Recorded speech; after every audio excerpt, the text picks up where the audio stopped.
Well, hello and welcome or welcome back to Read Becca for another mid-month Book Bash vlog. This is a reading event that I've seen through Doris from Aldi Books, Heidi from My Reading Life, and Cousin from I'm from Always Doing. And it is a great event where very loosely you just try to boost your reading on whatever weekend falls the closest to the middle, the 10th of the month-ish. And so that is what we're doing today. They usually participate by having a long reading weekend where they extend their reading and push as much as they can into a 3 or 4 day weekend. I'm not doing that because I have other reading responsibilities and priorities right now, but what I am doing is trying to read a single book in a day, usually short books, so not anything massive, but today's book is going to be Defect by Nino Cipri. This is a second in a duology, I think, or there have not been any additional novellas announced in this series. This is also kind of a humorous, it's not like gaggy, like goofy, but it does have a good sense of humor, and it's kind of dark, horror-ish even. Certainly like cosmic horror elements to it. And it's all set in a place that is much like an IKEA called Lightenvarld. And so I'm really curious to see how the second entry goes. It is not a continuation of the first book, so as far as I understand, you can pick this up without having read the first, but I have read the first and enjoyed it very much. So I'm super excited for this one to get caught up on the second entry. It is morning. I'm a little more together than I usually am in the morning because I have a lot to do today. So I'm hoping I can get through this. I might actually not make it today, but the mid-month book bash has worked so well for me because I'm using a single book in a day. I've been able to sort of set aside the stuff that I'm slogging through that's longer and just focus on getting through one book, and that has given me more of a mental, like a mental and internal boost than it has really like boosted my reading numbers or anything. It's been great to get a breath of fresh air in my reading and just set everything else aside. So that's been wonderful. So I have a ton to do today. As I said, I've got an art fair later on, big art fair that goes on every year. I'm so excited. Planning to go to the lake later this afternoon. We will see. I do have to read a little bit of my BookTube Prize book today. I need to get some serious progress on it over this weekend and next weekend because I'm going to be busy the end of this month. So got to get that done. I think that is all for this morning. Sorry I rambled on so long. We will get into the reading now.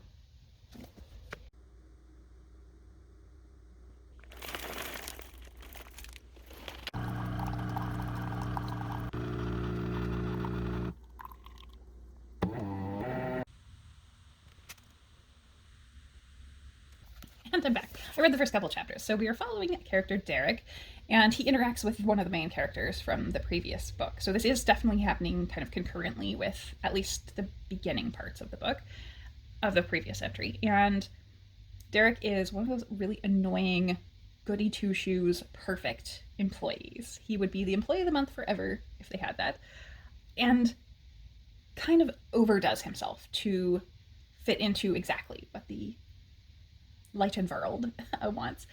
He also oddly lives in a shipping container outside their building that they provided him. Weird. And he has collected discarded furniture from the Lightenvarld that he has furnished his shipping container with. So that's a weird situation. And initially, I guess I should say, this is obviously a vlog and I'm reading this book. I'm going to talk about the book.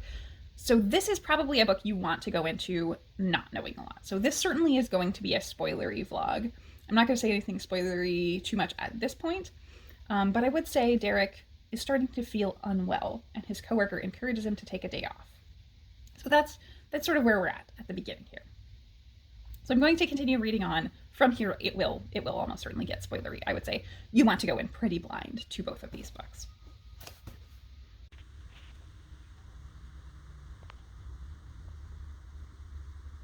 There are doppelgangers. Derek doppelgangers. I'm a third of the way through now. So much has happened very quickly. So Derek got increasingly sick, but has ignored it and gone back to work. And we are sort of on the other side of book one now. So book one, not a spoiler for book one. The premise there is that wormholes sometimes open in the Lightenvarld, and a nice little old grandma wandered through the wormhole and two employees had to go get her back. So at the beginning of this, we were before the wormhole. That took place while he was out sick, and then Now we're after the wormhole, and a team is coming to clean up and do inventory after that. And Derek, being the wonderful employee he is, has been assigned to meet up with the team, right? So I love that we got kind of the corporate aspects, him being talked to by his managers because he was out sick and all of that.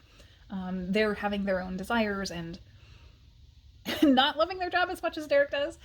And then him showing up, things being weird, of course, and him running into a doppelganger immediately, and then more doppelgangers coming. So clearly we had like a breadcrumb trail to this, because at the beginning, when we get his employee manual, it says it's a special exempt employee, and then when he starts getting sick, he's like, he has his coworker help him find a regular employee manual, and he's like, this is different from mine. And so clearly all of these doppelgangers are the special exempt employees that kind of do things for this company in some odd way. So I love that. I'm loving that this is framed so much with the employee manual. There's a lot of elements of quotes from the employee manual, just little sections of it put in. It's increasingly weird, of course.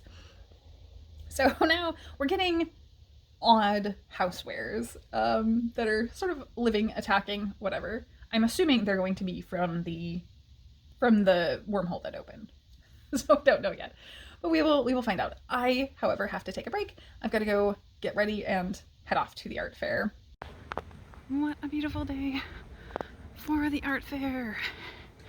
Of all the old houses heading up here.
A girl must compare men for wear or for tear before she buys.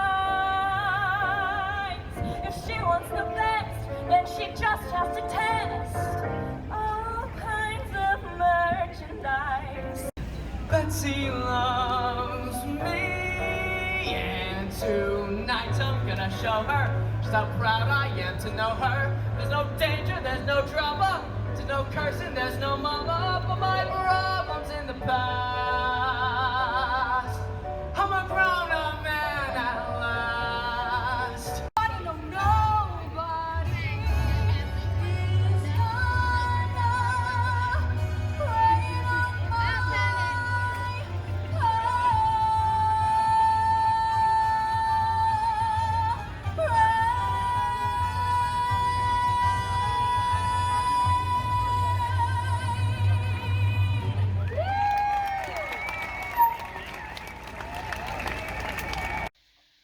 All right, so I'm back. I'm very hot, sweaty.